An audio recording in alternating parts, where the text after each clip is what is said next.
Келін әңгіме. Айнұр қаланың қызы, жасынан ақылды, ерке болғанымен шаруаға епсіз болып өсті.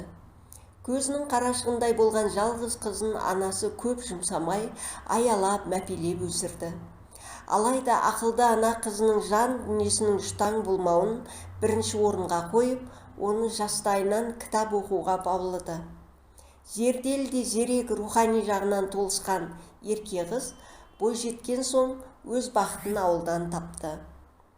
Ойдым жолдары бар, ұялы байланыс ұстамайтын, дұрыс ауыз суы да жоқ қияндағы ауылға Айнұр сүйген жігітімен қол ұстасып кете барды. Содан бері 5 жыл өтті. Келгелі бері ата-енесінің қабағын аңдып, солардың бабын табудан жалыққан емес. Қолынан көп нәрсе келмейтін ол алғашында бүлдіріп, күйдіріп, жандырып жүріп, бәрін үйреніп алды. Сиыр сауа алмай көзін көгертті, ошаққа нан жабам деп қолын күйдірді. 40 тесік қылып еттің нанын жайды. Бірақ Айнұр жасыған жоқ. Қалайда бәрін үйренемін деп алға талпынды. Нәтижесінде аз уақыттың ішінде бесаспап келін атанды. Қазір ол таңғы 5-те тұрып, 10 сиырды сауып, өріске жібереді. Үйге келіп шай қайнатып, су жылтып қояды. Осы аралықта ұйқыдан тұрған ата-енесі мен үйленбеген қайнағасына ыстықтай дәмдеп шайын береді. Қариялар шайды ұзақ ішеді. Жазғы күндері ауладағы ошаққа шай қайнатып, шоқтың шайын береді. Сүт тартып, май қаймағын жасайды. Қысы жазы сиыр сауылатындықтан бұл үйден құрт ірімшік үзілмейді. Бәрін бітіріп мектептегі жұмысына жүгіреді. Мұғалім болып жұмыс жасайтын ол мектепте де алғыр ұстаздардың қатарында. Сынаптай сырғыған осы уақыт аралығында 3 баланың анасы атанды. Күнделікті күйбең тірлікпен жүгіріп жүрген күндердің бірінде өзіне ақылшы, қамқор болған енесі айықпас дертке шалдықты. Бір-біріне үйелмен сүйелмен 3 баланың қасына енесі 4-ші бала болып қосылды. Бірақ Айнұр бұл жолда шыдамдылық танытып, табандылықтың шынайы үлгісін көрсетті. Анасы ауырып қалды дегенді естіп, қала маңында тұратын үлкен қызы жылап еңіреп жетті. Бір аптадай қасында болып, жуындырып, шайындырып, шашын тарап, тамақ беріп жүгіріп жүрді. Бірақ кетерінде анасының құлағындағы алтын сырға мен алтын жүзікті өзімен бірге ала кетуді ұмытпады. Сөйтіп күндер өтіп жатты.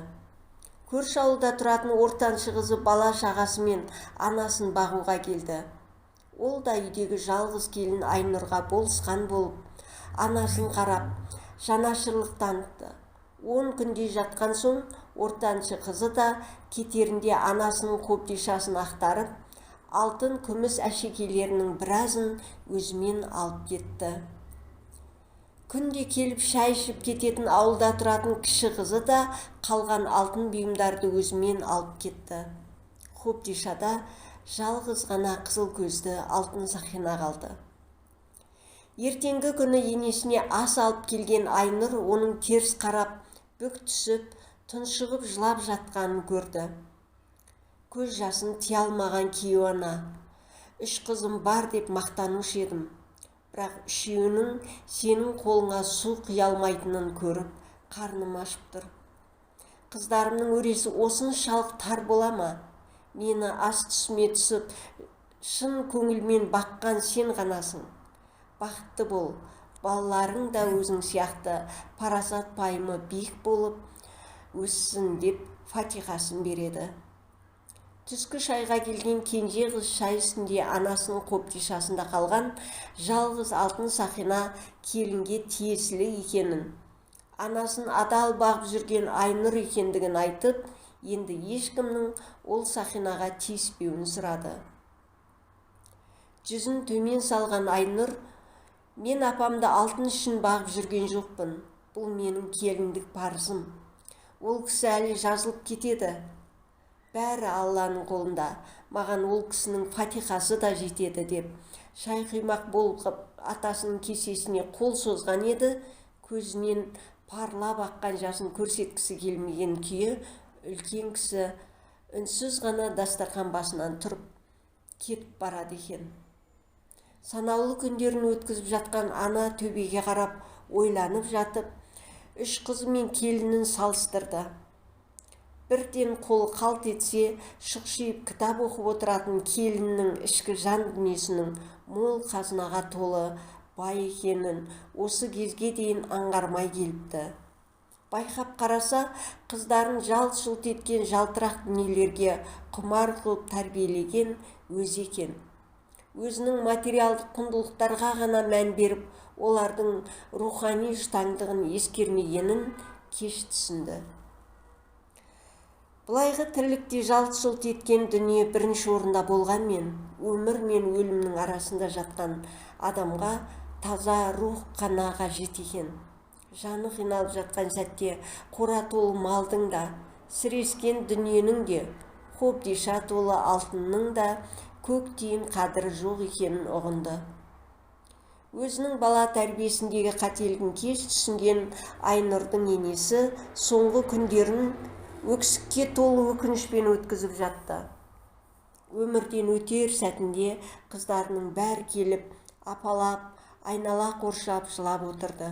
Көздерінен тарам-тарам жас ағып жатқанмен, үш қызының да санасында анасынан қалған өзге де бағалы заттарды бөлісіп алу жоспары тұрды. Қиналып жатқан ана жанына босаға жақтан тараған жарық сәуле ғана жылылық сыйлағандай болды.